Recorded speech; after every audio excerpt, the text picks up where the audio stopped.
Tonight, we meet as Democrats, Republicans, and Independents, but most importantly, as Americans, with the duty to one another, to America, to the American people, to the Constitution, and an unwavering resolve that freedom will always triumph over tyranny.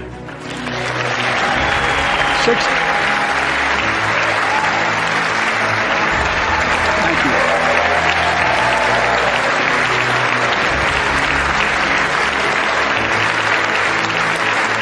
Putin is now isolated from the world more than he has ever been. Together,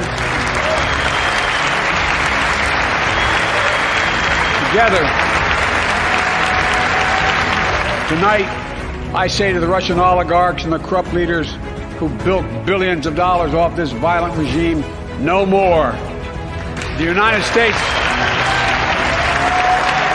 I mean it. I'm announcing that we will join our allies in closing off American airspace to all Russian flights, further isolating Russia and adding additional squeeze on their economy.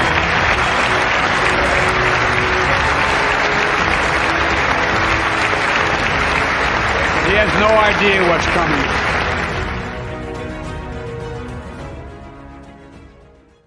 If we are going to save democracy, we are going to need to reach across political lines. We will need the support of the vast majority of Americans should we have to overthrow a dictatorship.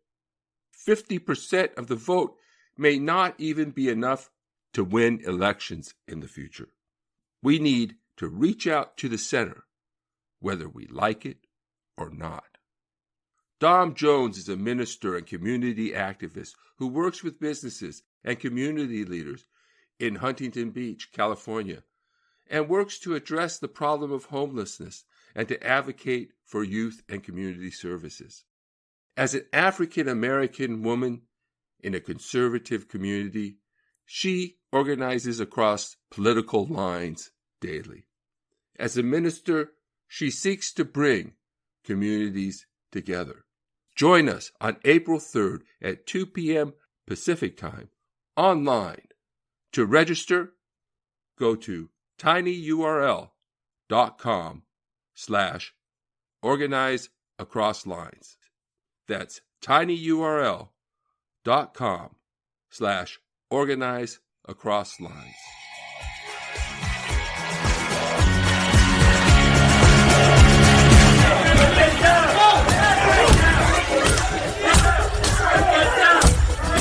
Now, according to public reporting, D.C. Mayor Muriel Bowser first called Army Secretary Ryan McCarthy to ask for help at 1:34 p.m.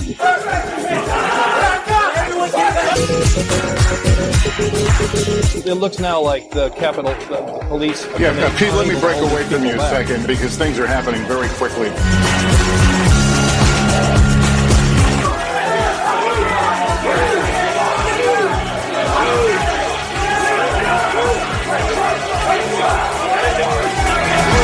According to your written testimony, you were, quote, aware that demonstrators had breached the Capitol.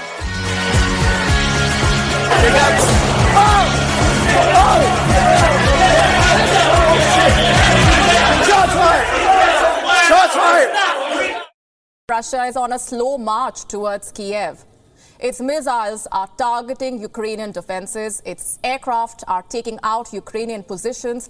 Gradually, Russia's air superiority is coming to the fore. So does Ukraine have a plan to counter it? It does. It's called a no-fly zone. President Zelensky is adamant about it. He wants NATO to establish a no-fly zone over Ukraine. First of all, what exactly is a no-fly zone? Think of it as a no-entry sign in the air. Enemy aircraft will not be permitted to enter the no-fly zones, and if they do, there will be retaliation. They can be warned, they can be escorted away, and in the worst-case scenario, they can be shot down. And Zelensky wants NATO to impose this no-fly zone over Ukraine, basically stop Russian jets from flying in. But there is just one problem here. NATO is simply not interested. And why is that? The problem with a no-fly zone is implementing it. Let's assume NATO does close off Ukrainian airspace. What happens if Russian jets violate it? NATO pilots will go nose to nose with Russian jets. The only way to actually implement something like a no-fly zone is to send NATO planes into Ukrainian airspace and to shoot down Russian planes, and that could lead to a full-fledged war in Europe. President Biden has been clear that we are not going to get into a war with Russia, but we are going to tremendous lengths with allies and partners to provide Ukrainians with the means to effectively defend themselves. So NATO wants to contain the war. It has no intention of escalating it.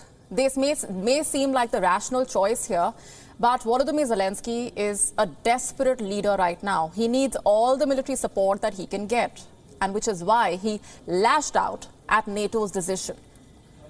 Zelensky's words were pointed. He said NATO would be responsible for any Ukrainian casualties in the future. Today was the NATO summit, a weak summit, a confused summit, a summit that shows that not everyone considers the fight for freedom in Europe to be the #1 goal. And what did you think about during that meeting? People who die from now on will also die because of you, because of your weakness, because of your disunity.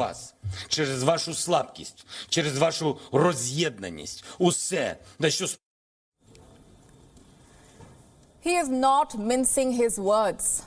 And remember, NATO is Zelensky's biggest ally, his best hope to repel Russian soldiers. So what does this tell you about Ukraine's position? 1, the Russian advance may be slow, but it is relentless. And 2, Ukraine overestimated NATO's commitment. Diplomatically, the alliance has been isolating Russia. Financially, the sanctions have been imposed. But what about military support? That is where Ukraine was counting on more NATO assistance. Does that mean NATO should impose a no-fly zone? Most experts say no. Russia versus Ukraine is a conventional war.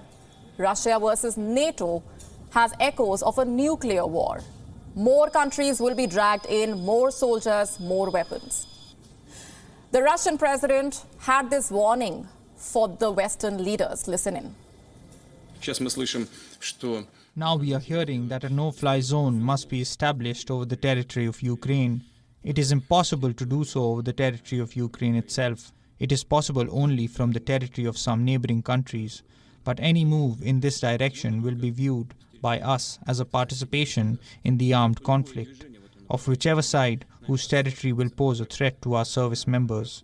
That very second, we will view them as participants of the military conflict, and it would not matter what members they are.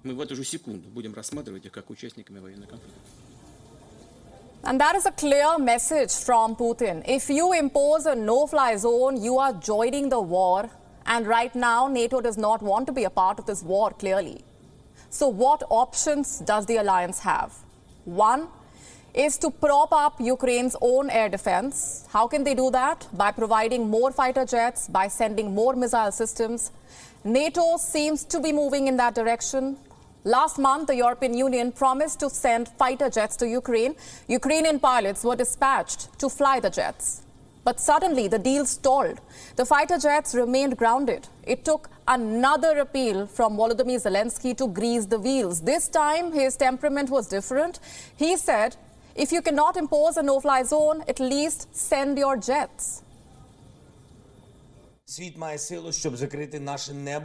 The world is strong enough to close our skies to Russian missiles, fighter jets and helicopters. But if someone still has doubts, then Ukraine needs planes. It's easy actually when you have the will in order to make Ukraine and European skies safe.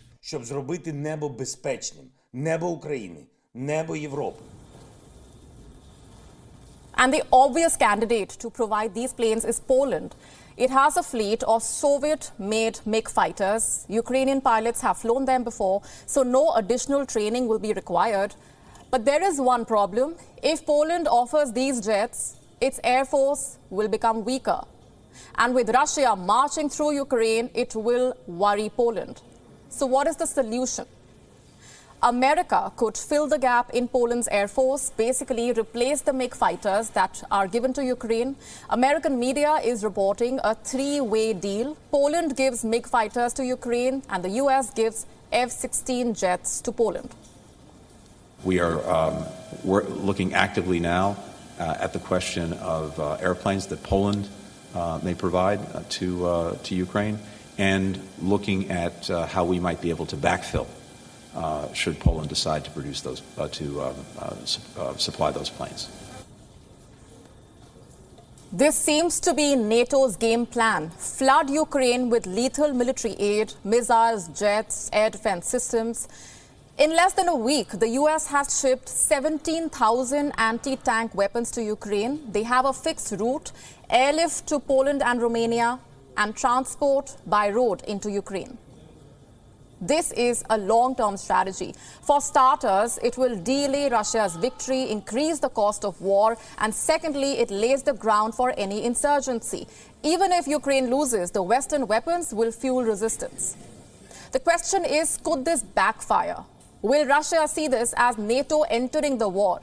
It is certainly possible. We just showed you Vladimir Putin's warning on imposing a no-fly zone. He had something similar to say on sanctions. By the way, these sanctions that are being imposed, they are akin to declaring war. But thank God we haven't gotten there yet. I think our so-called quote-unquote partners still have an understanding of what the ramifications and threats to everybody could be. This is a tightrope for both NATO and Russia. If Vladimir Putin retaliates, NATO will activate Article 5 of its charter. All 30 NATO members will declare war on Russia. Mercurial as he is, Putin will not risk that. As for NATO, their military assistance is extremely risky. They cannot meddle beyond a point. And if they do, Russia will escalate the war. WION now available in your country. Download the app now. Get all the news on the move. The North Atlantic Treaty Organization, NATO, should establish a no-fly zone over Ukraine. The world should not tolerate Putin's behavior and certainly not reward it by failing to stop him. We simply cannot let threats keep us from defending the rights of free nations. We can't just say, oh, well, there goes Ukraine. Another democracy bites the dust. We must defend democracy in Europe. We can't let threats cause us to cower in a corner. President Zelensky described NATO's failure to take decisive action as the self-hypnosis of those who are weak, insecure inside, despite the fact they possess weapons many times stronger than we have. Putin has already brought another foreign power into the war. We have world support for everything but a no-fly zone. What is NATO waiting for? Failing to defend free nations has consequences. We don't know what will happen if NATO establishes a no-fly zone over Ukraine, but we do know what will happen if it doesn't. Putin will overrun Ukraine and slaughter hundreds of thousands of people. Will we allow Ukraine to become another Syria? World wars start with inaction. Remember the saying, first they came for the Jews, but I wasn't a Jew, so I didn't speak up? We are talking about the exact same thing here. Failure to respond in a decisive way to acts of impunity only encourages similar behavior. We will have to fight back at some point. Why not now when Putin's forces are struggling and demoralized and he's backed into a corner? Remember, China is watching and supporting Putin. There are factors to consider other than fear. These include NATO's capability, the chance of success, the importance of the objective, and the consequences of inaction. All these considerations weigh in favor of a no-fly zone. NATO is perfectly capable of establishing a no-fly zone over Ukraine. I know of no one arguing otherwise. The chance of success is therefore high. The cause of defending democracy and freedom in an era of rising authoritarianism is vital.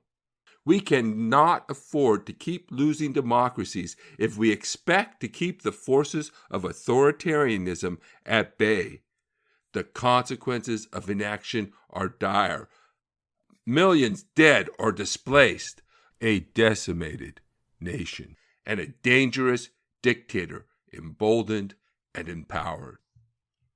Democracy is collapsing worldwide.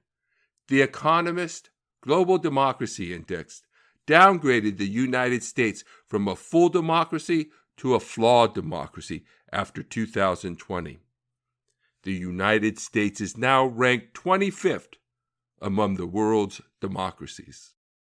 The Economist magazine recently reported that more than half of the world's population lives under authoritarian regimes. These global trends put democracy at risk everywhere. We can't keep losing democracies around the world and expect to successfully confront our world's problems. We are headed toward a world ruled by tyrants. The global collapse of democracy bodes ill for humanity's survival. I'm going to go to Richard calling from California. Richard, welcome to the Schrader Show. Thank you for having me on. So I think we need a no-fly zone in Ukraine. We have a democracy in Ukraine, and we need to defend democracy. Well, are you hearing me okay? I can hear you. Okay, we need to defend democracy, not only here at home, but around the globe. There's a global collapse of democracy. We have been rated, we were a full democracy, but after 2020, according to the Economist Democracy Index, we've been rated a flawed democracy. We are 25th in the world now with our democracy. And this assault on democracy is not just in the United States, it's sweeping the entire globe. The report now from The Economist is that more than half of the people in the world no longer live in a democracy. So this attack on democracy, if coming from those dictators who do not want massive protests in the streets and do not want to be overthrown, and this is what they're doing, sending false propaganda through their media networks to the public to get them to support authoritarian dictator rulers and to support policies. And this propaganda, Putin's playing both sides on this. It's not just one side. He's playing both sides to convince them to spread his propaganda that we cannot do anything to defend democracy in the world. And that's wrong. We can do something, and we must do something to defend that democracy. When we have a democracy that's fighting back, and not one we have to build from scratch. This is not a democracy we have to build from scratch. We can't afford to lose a democracy in this world, and we can't afford to allow Putin to continue his acts of aggression and expansion. Okay. So Richard, very well said. Now let's talk about a couple of things. First of all, we're not a democracy. We're a representative republic. Now, I know that seems like splitting hairs, but it's a fact. Now, a couple of things I want to discuss with what you said initially. First of all, realize that Facebook and Twitter, the same social media companies that banned Donald Trump, had yet to ban Putin and the Russian news services when they spread their propaganda. They only stopped using Facebook and Twitter because Russia did it, and calling it fake news as they passed laws in Russia to basically outlaw any independent journalism. Okay? So just look at that even here domestically, that, again, you can say Donald Trump tweeted mean things or whatever. It doesn't matter. But they pulled him off the platform and let Russia spread all of their propaganda. So just two thoughts I had on what you initially said.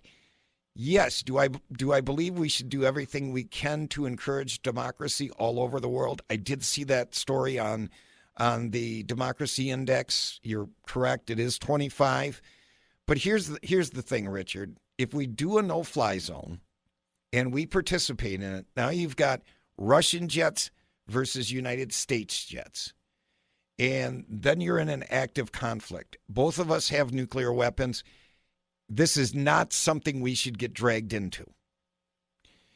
Well, I want to say first that I think you are splitting hairs, because this is the grand American experiment. 250 years, we tried to build a country where we, the people, ruled. And yes, it's a democratic, I would refer to it as a democratic republic. It's a republic that is based on democratic rules. In other words, we cannot have separate rules in states where one state gets to be a dictatorship and another state is a democracy. This doesn't happen in the land of the free. Not in America do we have authoritarian rulers with authoritarian governments where we suppress people's right to vote and deny citizens their right to run their country. Now, on Russia, look, we don't know what Russia's going to do if we respond, but we know one thing, and this is what I believe. You remember the saying, first they came for the Jews, and I wasn't a Jew, so I didn't do anything. Well, now they come for the Ukrainians. I mean, this is actually the third. They went after other countries, Crimea and Chechnya. This is an expansionist government. We don't do anything to stop it now. That's how world wars begin, with inaction, with a failure to stand up and defend the vital interests of the United States of America, because this attack on democracy has hit our shores, and our democracy is now threatened, and we have to stand up for democracy as a nation and around the world. I mean, we just can't allow democracies to be overthrown and overthrown and overthrown when we can do something about it, because eventually it's coming back to us.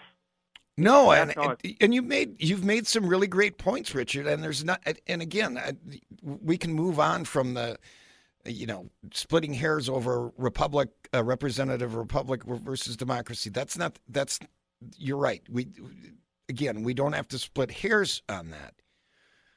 But here's the way I look at Ukraine and a lot of Eastern Europe. I talk about it all the time. There are similarities in the Ukraine to what we saw leading up to World War II. You make a valid point.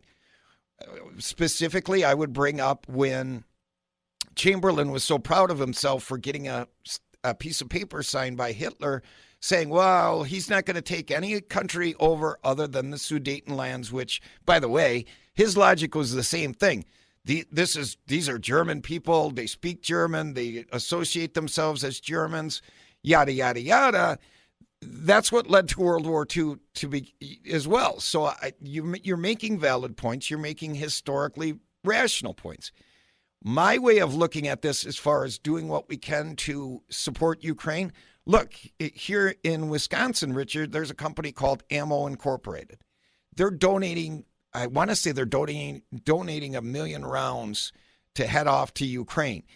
We can do that. Remember when in 2014, when the Russians took over Crimea, that part of the Ukraine, what did Obama and Biden do?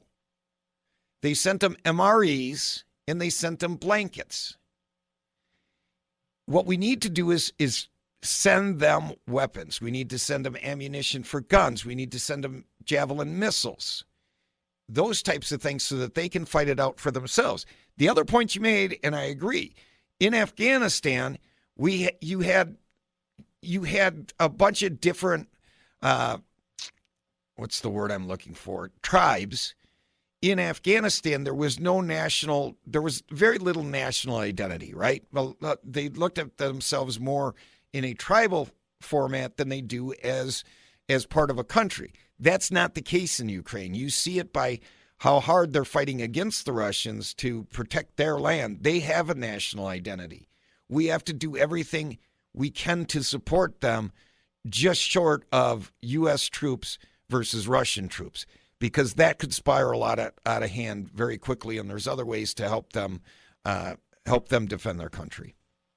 I think, I do think, but we can't be so afraid of that threat that Putin and other people like that can simply threaten us into inaction. Sometimes we're going to have to step up and take that action, because not taking the action creates other risks that are maybe even more threatening. And now, by allowing him to take all these other countries, this could be an example of him threatening nuclear war. We can't just back down just because there's risk.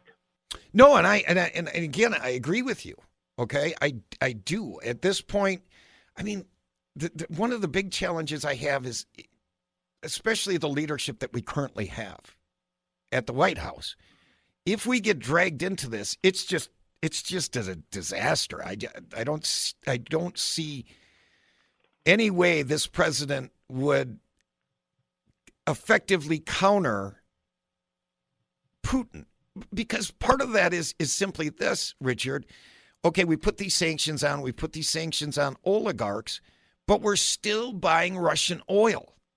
We're financing this invasion of the Ukraine by buying oil. I saw he was, what's the guy's name? He was chief of staff of the National Security Council, Fred Fleets, came out and brought that up as well, saying we're financing this. We can sanction the oligarchs and the people with money in Russia, but every day that we're not producing oil domestically here in the United States and buying it from Russia, we're helping to finance this. And guess what? I want to play one soundbite for you. It's a real brief one. It's page 1, cut 1. Here's Jen Psaki talking about where we're going to replace some of the oil that we don't want to get from Russia should we choose to ban Russian oil. Would the president then welcome Iranian oil coming into the United States in order to increase that supply? Again, there's not a deal at this point in time. While we're close, we're not there. So if and when we get to that point, we can speak to that question. So in other words, we're going to go to Iran to replace Russian oil?